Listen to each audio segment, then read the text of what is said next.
giant of Kandahar, right? It's a story that's been around a couple of years now. Well, it's been around for quite a while, but I think recently they've released one of the soldiers came out and spoke about it.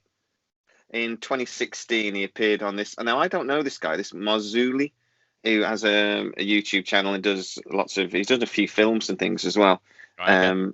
I don't know a lot about him, but this is where he apparently found this Mr. K, and they went public, and he was an eyewitness, and he also found another eyewitness of the incident, or a soldier that had been in Afghanistan a few years later who had heard stories from other soldiers that this actually happened, that this incident, this attack by a 15-foot red-bearded giant actually happened.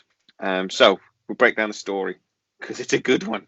So 2002 in Afghanistan, an army rangers group is out and they're doing a patrol, and they go missing. Boom, nothing, no signs, no tick calls, no like calls for air support, nothing. They just hit nothing. They just go dead.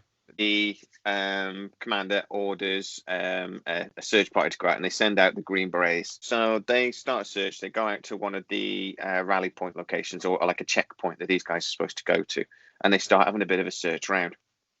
They see like a goat trail going up this hillside. They follow it.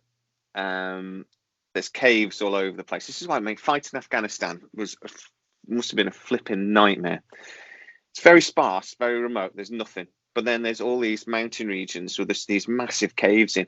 And apparently it's quite common for the mouth of the cave to be quite shallow, and then it just drop on the inside. It's the way they were formed through water and things over thousands, hundreds of thousands of years. And obviously every single one of these little holes could have how many enemy soldiers in it, or massive red-bearded giants. Oh. It's an incredibly difficult place to fight a war, and that's why the Afghans have never lost one, I would argue. That is very true. I'm trying to think. I think Alexander the Great attempted it but couldn't conquer Afghanistan because of the terrain. We tried. Attempted it several times, possibly. The Russians, not managed it. The Russians have tried it as well. It's just not a very particularly hospitable or conquerable bit of land generally. And if you do conquer it, like I would argue we probably have invaded it and held it for the longest. They make you pay with blood. They make you fight for every inch. So anyway, this Green Beret unit is going up this track. They see these caves, and they start seeing bits of bone on the track. They start seeing bits of radio equipment, bits of uniform, and they start wondering, okay, our guys they've been ambushed, didn't they? So they've suffered an ambush. So Mr. K even says that at one point they started thinking maybe it was some sort of animal attack. What animal attacked an army group and took them apart like this? But that's what he said. But I suppose in that situation, you're just thinking, what the hell did this? And I suppose your mind just starts going, what? I've got two conflicting stories, and there are a few little conflicting stories. So Mr. K in one video actually says that a spear was they saw a flash of movement to one of the caves, and a spear just come out and hailed one of the team. Mr. Dan, we just call him Dan, completely impaled him. And then this giant appears and comes and charges, and he goes for the spear first, and then is like ready to go after the rest of them, screaming, and like that. Another version of the story is a little bit different.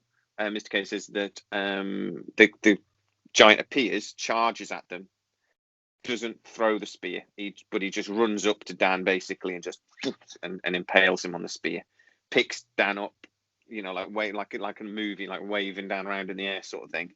He's at least 15 foot tall, and then the Green Berets, they just feel muscle memory, they just put him down using M4s, 50 cal Berettas. They just put him down. Test like 30 seconds, takes multiple hits. He's still coming at them, but he goes down after a few seconds. The story then goes that obviously they were slightly freaked out. 2 helicopters were sent out by command to try and drag this 1,100-pound giant off with some difficulty. And one obviously picks up Afghanistan. So not only was he a red-headed 6-foot monster, he had 6 fingers on each hand, 6 toes on each foot. Yeah. Apparently he stunk. They said Mr. K called it like rotten corpses. He smelled like. But I can't imagine there are many shower facilities in the Rocky Mountains of in Kandahar, on the Kandahar mountain range. No, probably not. Yeah. And Mr. K says they wrote their report as action. They always have to do an after-action report, particularly when weapons are fired. You have to do a very specific procedure for writing the report. So they did their report. They handed them in as normal, and then they got dragged into the commander's office, sort of thing. 5 minutes later, sort of thing, going rewrite that. Yeah. And basically told them how to rewrite it to make it look like a normal incident had happened. Yeah. Some people that claim this story isn't true have pointed out, though, that the only person named Dan or Daniel, there was only one killed in 2002 in Afghanistan, and he was killed in another incident where 3 other soldiers were lost their lives at the same time. And that's held as evidence that maybe this didn't happen. And I would argue that, particularly in Afghanistan early on, it would not be difficult to hide this incident and hide a death. No, I don't think in so. paperwork. So that's the story. What do you think? Is it true? I mean, it's an amazing story, isn't it? And then the fact that you've again got the government, willingly getting them to rewrite the report to make it seem like a normal incident and bury the incident tends to suggest that there was something to bury. I mean, if you believe that these eyewitnesses are actual genuine, I mean, I've seen the Mr. K interview. He does use the right language. He does talk like somebody that was in the forces. The way the video is put together, I'm a bit suspicious about it, the way it's blurred out and things. But I could understand if this guy was ex-service, that he wouldn't want to be named. He wouldn't want to be. NDAs, haven't they? Non-disclosure agreements. So apparently they have. When I don't see why they would do that. Youngster, you've still got the rest of your life to live. You don't really want to go to prison for 25 years, do you? Yeah. That's one part of the story that I'm not sure about as well, though, to be fair, because if this was classified, they've signed the Official Secrets Act, or the American version of the Official Secrets Act. I don't see why they're signing an NDA as well. Well, all right. Same thing though. They've signed something when they've joined the service, haven't they, to say that they'll keep anything quiet as required. I suppose this could be like something else, though, just to say no, really don't. Because in this country we have two levels of state secret. We have the Official Secrets Act, and then we have the State Secrets Act, and there is a different layer. And if you get accused of breaking the State Secret Act, which is stuff like the eyes only stuff, you go to prison and you don't go to trial. It's a very little known little clause in the military, but most people don't sign that. That is literally for special forces and the people doing real secret shit. I imagine the generals will have to sign it probably because they're positioned in so high up, knowing everything. And the stories going round would do the rounds. If something that amazing that they'd come across, it'd be a very unusual story, even for the military. Even classified stuff does get talked about, between over pints and stuff. I mean, it just does. It just gets back. It's just human nature, isn't it? People want to share interesting stories. It would be hard that night after slaughtering a giant not to go in and go, call me David, sort of thing. And people do exaggerate in stories. They're saying 15 feet, or 12 to 15 feet. I think Mr. K said, didn't he? Now, that might be an exaggeration in terms of the height, although the weight of it, they must have weighed it to know what weight they were carrying with the helicopter. Yeah. So that 11. Anything in around 12 foot, though. Like a lot of the Bigfoot sightings, though, they say 12 to 15 feet. A lot of the Bigfoot sightings come in that sort of size. And could this creature be related to? Because there's 2 or 3 different types of Bigfoot, and one of the types of Bigfoot is described as being more human than, like the famous hairy, look like a gorilla. Yeah, Sasquatch, the hairy Sasquatch, yeah. And they are described as being 12 to 15 feet tall, far more human looking than animal, and they're said to exist and be wandering around and have hundreds of sightings every year in America and across the world. Does make you wonder, doesn't it, that maybe they are some of these rare sightings and they have managed to keep themselves hidden from humans by living out in remote areas, perhaps in different places. And that Kandahar Mountains is certainly a remote place where that giant, if it did exist and did attack them, probably wouldn't have been bothered by humans very frequently. I'd love to wander around the woods, and I have to admit, if I did hear there's quite a distinctive scream they say that Bigfoot makes, and if I heard it, I'm not telling you, I wouldn't be going, well, he doesn't exist, I'm going to go, I would be going, I'd see you, I'm out of here. Yeah, exactly. I don't need to investigate where that's coming from.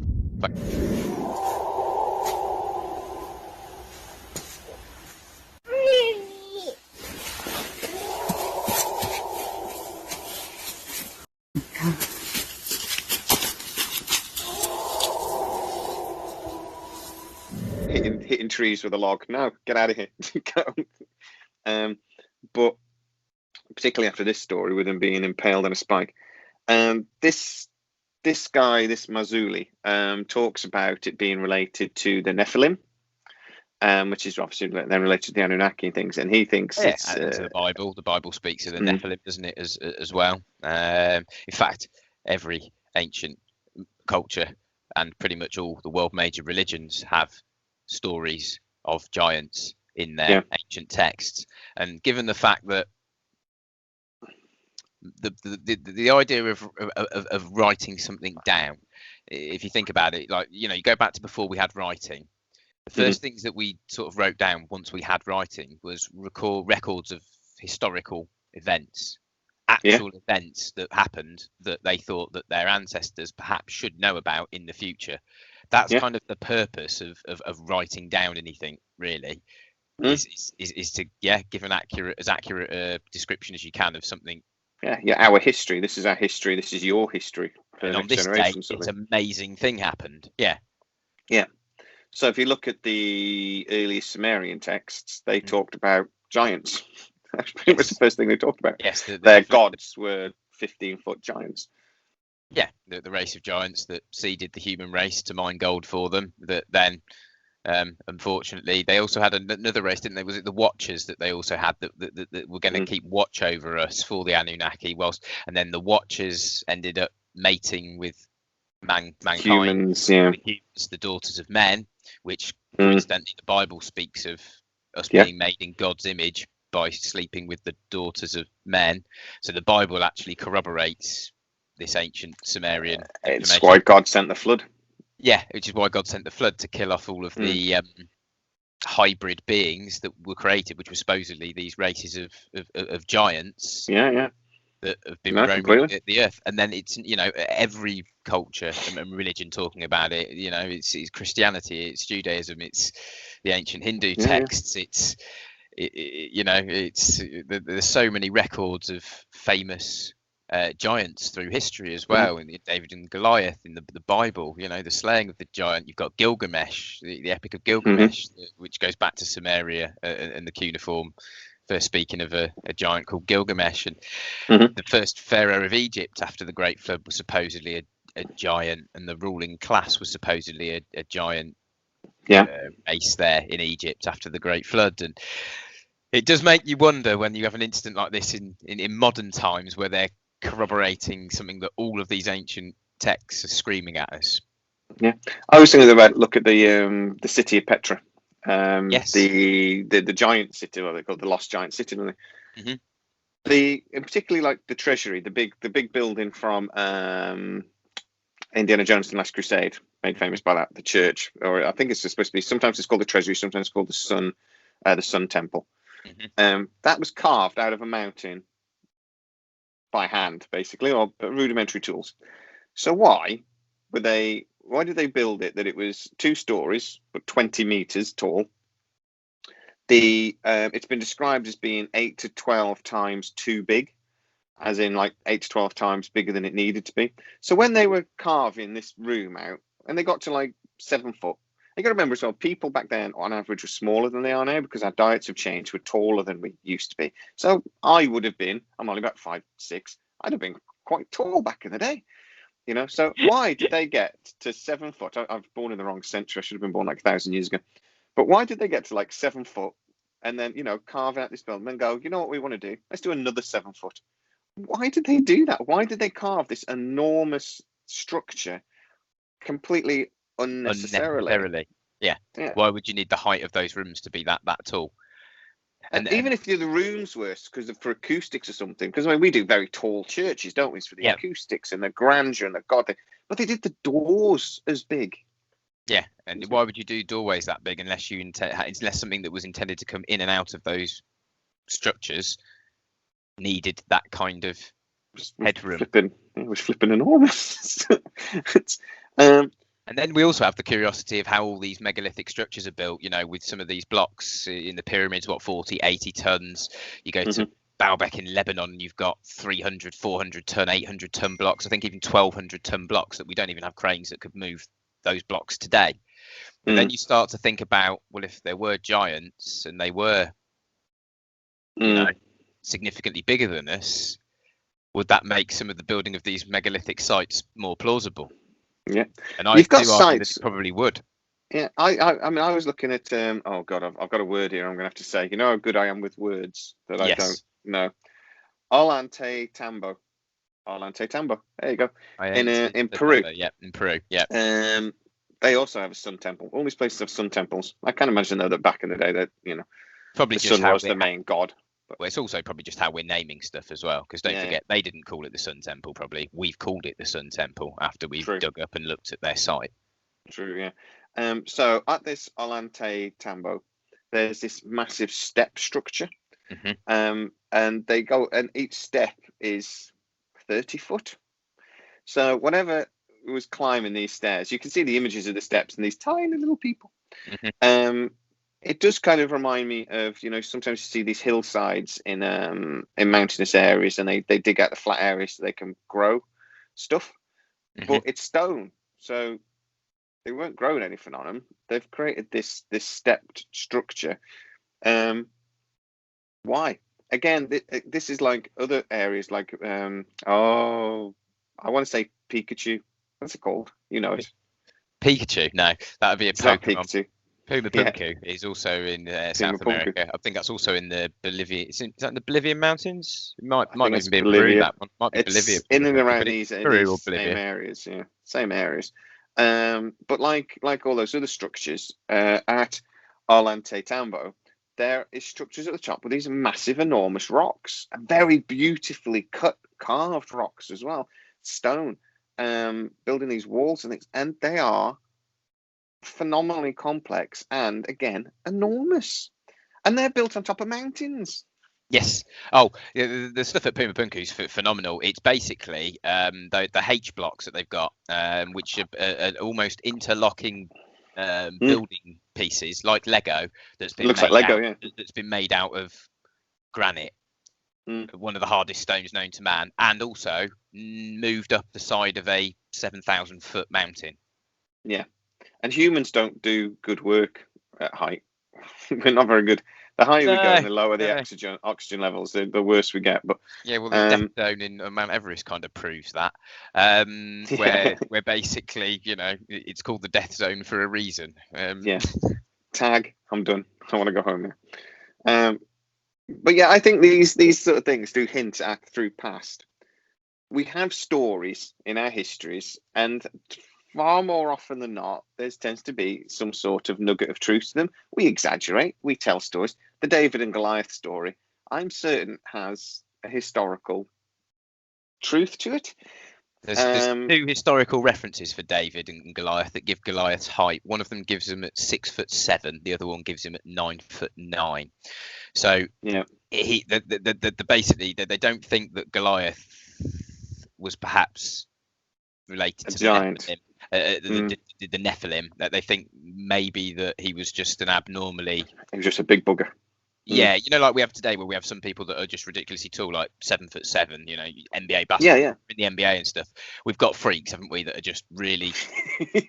No, but I mean, the normal, the normal bell curve distribution of height. Yeah. The height is distributed amongst the human population in a normal bell curve, as most distributions generally are, and we've just got some people on the extremes of it.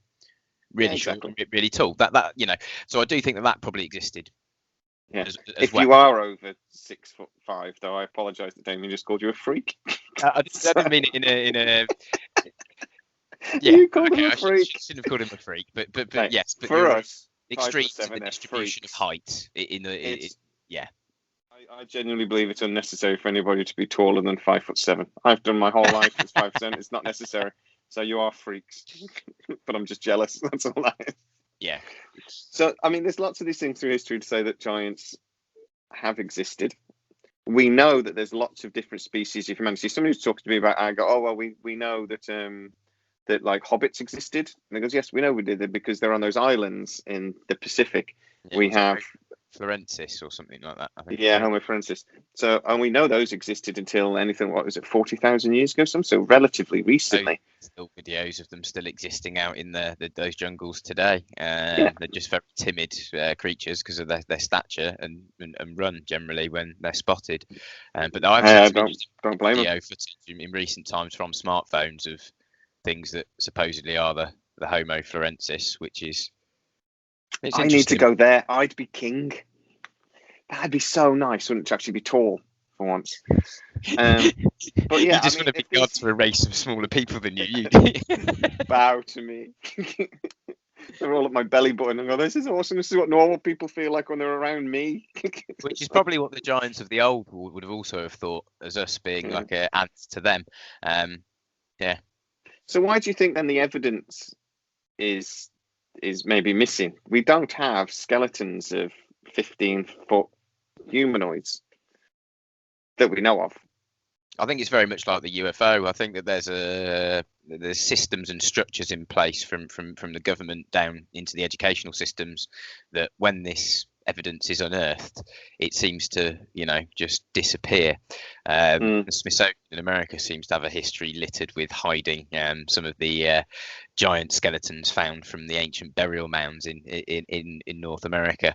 In fact, if you go back to the 18th and 19th century, it's littered with accounts of giant skeletons being found, and then it all seems to dry up and disappear in the 20th century once we've installed systems to manage them. And if they're found, because the reason it is because with the way that they teach history in school now, they've got it all nicely laid out. They've got a nice the history of civilizations with progressions and over the last 10,000 years max, probably, isn't it? Maybe even less about 6,000 years or so of recorded history. And anything that goes anti that doctrine that they've been teaching people is hidden away, because people are very much easier to control when you tell them that you've got it all figured out. When you tell them that actually no, the whole of what we've taught you we might think is now wrong because we found this. How do you keep people and keep people saying? How do you control people into the future to tell them that we know where we're headed if you have no idea where we've even been? And that's the thing with it. Governments do that all the time, don't they? They refuse to backtrack on things, and it's because they know people will start losing trust, and they will almost argue that the sun isn't shining if they've already said it was raining, because they can't backtrack because it makes them look like as people stop trusting them. And I think it's a similar system with the school system. Basically, as a society, we'd stop trusting, we start asking questions, and they don't want us to ask questions. You go back to Galileo when he, first developed the telescope, and obviously was on the route to proving that the sun was the center of the solar system or the universe, whatever they thought of it back then. They probably didn't have the understanding we've got now, and was in prison for the last 30 years of his life for being a heretic. And it wasn't until the next generation came around and grew up with the new knowledge that the earth wasn't the center that they accepted it. So it's very hard to shift people's paradigms within a single generation when they've grown up thinking completely the opposite. Giants are just fairy tales is what we've been grown up to be told. Fairy tale, where do they appear mostly? Most Westerners have probably heard of them from the mentionings in the Bible, in the Old Testament, or from fairy tales. Both of which are considered to be exaggerated, at least partly true. Myths. Well, let's leave this from a human point of view. In psychology, it's well known that people can deal with great problems if they know their position. So people back in the day that were working class, that were poor, even though if they were down the mines and things, they didn't mind that because they knew where they fit in the world. Mm-hmm. They knew I'm working class and I'm okay with that. Yeah, you're middle class, that's okay, and you're upper class, and people deal with that, and they can deal with that fine. They deal with the blitz because they understood the thing. Great, very difficult things. What people don't deal with very well is not knowing. And when there's doubt and when there's grey areas, that's when psychologically we get very stressed. And I'm thinking that's what you're basically talking about, is they want us to have a black and white thing, and they do not want grey areas, because if we've got grey areas, they're going to have a very stressed population. It also goes back to other things as well. If your government can't protect you from things like with the UFOs we were discussing, if there can be these metallic craft controlled by intelligent beings that can come and visit you and take you at any time. This idea of security they keep trying to tell us by taking away our freedoms just evaporates because they can't protect us, so we don't buy it anymore. It's the main reason why we pay our taxes, is because they have to protect us. And the military-industrial complex doesn't, needs wars. It needs wars in order to keep producing ammunition and weapons and profiteering from the production and the sale of those ammunition and weapons. So it's not in their it's not in their interests with how our world functions to ever tell us the truth. So I think anything that falls into this box of stuff that they can't fit into the current historical narrative that everybody's been taught at school, it just gets compartmentalized. Yeah, don't talk about it, and disappears. So very quickly then, giants, yes or no? Well, I'm not counting them out. 100%. I think there's too many references in too many of our ancient cultures, combined with actual stories of people meeting giants in recent times. And it is possible that there could be these survivors that have survived, because supposedly the Great Flood wiped out most of the Nephilim, but then supposedly there were stories of the Nephilim still surviving after the Great Flood as well. So maybe there are some ancient relics of these other races that are living in very remote areas, and they account for these Bigfoot, Sasquatch sightings occasionally when people are out in the wilderness, because that's the only time they ever see them, isn't it, when they're in very remote areas of wilderness. There's also some incredible stories of people going missing in some incredible situations out in remote areas of the world, completely unexplained, which some can be encountered to awful humans that have been preying on people, but some won't be. Some will be accidents, some will be people that wander out into the woods wearing their trainers, thinking that everything's fine, and then they some will be bears, and some of them are some incredible stories again that you just can't explain. And something like an undiscovered giant, that's a carnivore that lives out in remote areas, and would probably see a smaller human species as perhaps food as well as the other animals out there. And they might have also had generations of being afraid of us. Yeah, because Homo sapiens were really good at wiping out anything that we consider a threat. So if they were intelligent, they would know how to hide, and if they're intelligent enough, they could be hiding very well. Yeah, exactly. I mean, you go back a couple of 100,000 years, and there were Neanderthals in Europe. There were the Denisovans in Siberia. They've found Denisovan jewelry now that dates back, 40,000 years. So the Denisovans were fashioning jewelry 40,000 years ago. Yeah. And they seem to have disappeared. So did the Neanderthals. It seems like we possibly had a hand in wiping out these other human species, although people in Europe have a strong DNA link to the Neanderthal, and they know that we interbred with the Neanderthals, and the people of Asia have strong Denisovan DNA still, only a few percent, but it's there, much more concentrated in those areas are higher percentages than really fractional percentages in the other parts of the world. So we know that we kind of amalgamated those two species into the current species Homo sapiens.